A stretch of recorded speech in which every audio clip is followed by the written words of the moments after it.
Thank you. Taoiseach, I want to quote the Health Service Chief Executive Bernard Gloucester, who said that the simple reality is that the funding allocated to the health system in the budget is not adequate, that our service plan for 2024 that we will put forward to the Minister will include a built-in deficit, which is the first time in my memory of service plans that will be the case.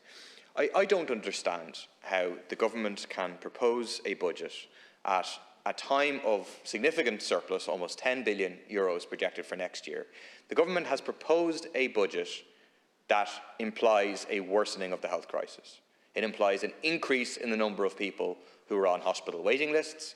It implies an increase in the number of people who are on hospital trolleys this winter and next winter. How can that be the case, that we have a budget for a worse health service? How can you stand over that? I understand that perhaps other government ministers don't have confidence in Stephen Donnelly, but in that case get rid of Stephen Donnelly. Don't punish the patients who are reliant on our public health service. Deputy Thank you, Kerlock.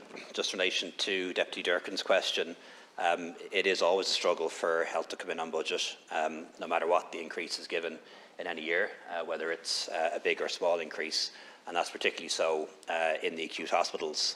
It's much less so in the community or in PCRS, which generally do come in pretty close to budget. And there are areas that, in fairness to the HSE and Department of Health, just aren't under their control and can't be predicted. For example, pension costs. Never know for sure how many people will retire. And also things like the State Claims Agency, because that's all subject to court judgments. Deputy O'Callaghan raised the issue of the delay in opening an autism unit in Kilmore. I don't know the reason for the delay, but we will do all we can to make sure it opens and opens as soon as possible. And I'll make sure my office takes that up with Minister Madigan and I'll ask her to come back to him directly.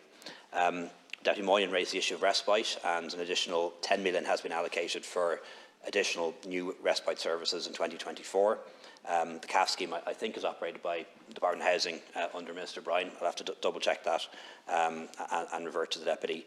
The whole issue of assessments of needs and people waiting far too long for an assessment of need, that is quite fraught. A lot of it is linked to court judgments and court decisions that have ruled that assessments of needs need to be a very long process, I think something like 30 hours.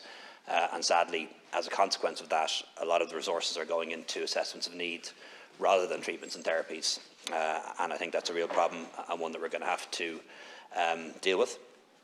And then the issue of allowing people to go privately and reimbursing them, that's currently under consideration. But I know Mr Rabbit and Mr Gorman are keen to do a pilot of that next year, and I support them in their efforts. But we need to make sure it's done right, that the capacity is actually there, and that there are terms and conditions and standards that apply.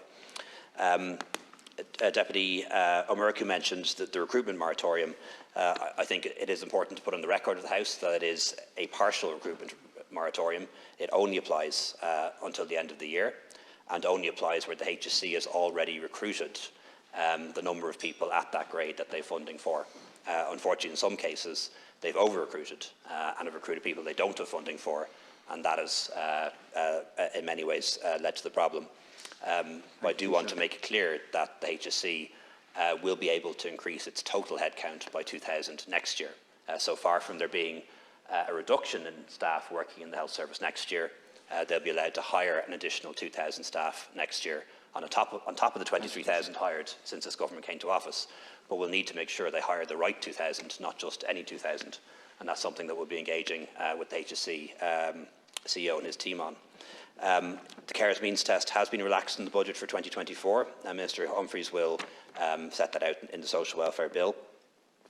In response to Minister Murphy's question, or Deputy Murphy's question, just want to make it very clear that we will work with the HSE CEO and his team to put together a credible service plan, and we'll do that now between now and the end of the year, and that will involve a supplementary for this year, which I think everyone is aware of.